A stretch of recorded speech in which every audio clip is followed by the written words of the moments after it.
Hi అండి. Welcome back to our channel. ఈరోజు నేను మీతో ఒక మంచి బ్రేక్‌ఫాస్ట్ రెసిపీని షేర్ చేసుకోబోతున్నానండి. చాలా అంటే చాలా టేస్టీగా ఉంటాయండి.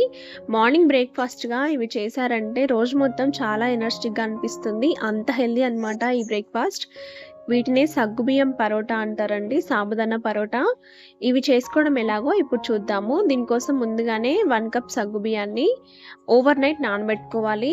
లేదా 3, 4 అవర్స్ నానబెట్టుకున్నా పర్లేదండి. ఇలా మెత్తగా అవ్వాలన్నమాట. ఇప్పుడు ఒక గిన్నెలోకి పల్లీలను వేసుకోవాలి. ఒక 2 టేబుల్ స్పూన్ల పల్లీలను వేసుకొని వీటిని ఫ్రై చేసుకోండి. మంచి కలర్ వచ్చేంత వరకు ఫ్రై చేసుకోండి. వీటిని ఒక మిక్సీ జార్‌లోకి తీసుకోవాలి. ఇందులోనే ఒక 3 పచ్చిమిర్చి ఇలా తుంచి వేసుకోండి. 3 వెల్లుల్లి పొట్టు తీసి వేసుకొని ఇలా కోర్స్‌గా మిక్సీకి వేసుకోవాలి. చూడండి, ఇలా పలుకులు పలుకులు పట్టుకుంటే మనం తినేప్పుడు అక్కడక్కడ తగులుతూ చాలా టేస్టీగా ఉంటాయి.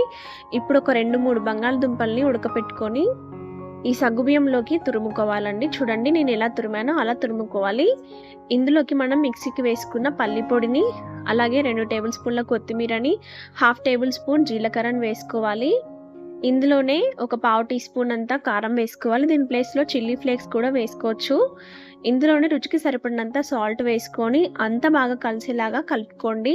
దీంట్లో మనం ఎక్స్ట్రా వాటర్ ఏమీ యాడ్ చేయనవసరం లేదండి. ఆలులో ఉన్న వాటర్‌తో మనకైతే పిండి బాగా కలిసిపోతుంది. చూడండి, ఈ విధంగా ముద్దలాగా రావాలన్నమాట. ఇలా వచ్చిన తర్వాత ఒక పాలిథీన్ కవర్ తీసుకోండి. ఏదైనా మీకు అందుబాటులో ఉన్న కవర్ తీసుకొని దానికి ఆయిల్ అప్లై చేయండి. చేతికి కూడా ఆయిల్ అప్లై చేసుకొని చిన్న చిన్న ఉండలుగా చేసుకొని ఇలా మనం గారెలు ఎలాగైతే ఒత్తుకుంటామో అలాగా ఒత్తుకొని పెనం మీద వేసుకొని ఒకవైపు మంచిగా కలర్ వచ్చేంత వరకు కాల్చుకొని రెండో వైపు కూడా మంచి కలర్ వచ్చేంత వరకు కాల్చుకున్నారంటే సగ్గుబియ్యం పరోటా రెడీ అయిపోతుంది. వీటిని ఓన్లీ మీడియం ఫ్లేమ్‌లో మాత్రమే ఫ్రై చేసుకోవాలండి. తప్పక ట్రై చేయండి. చాలా టేస్టీగా ఉంటాయి. దీన్ని పెరుగుతో కానీ, చట్నీతో కానీ తిన్నారంటే అద్భుతంగా ఉంటాయి. మీరు ట్రై చేశాక మీకెలా వచ్చిందో నాకు కామెంట్ చేయండి. నచ్చితే లైక్ చేయండి, షేర్ చేయండి, సబ్స్క్రైబ్ చేసుకోండి.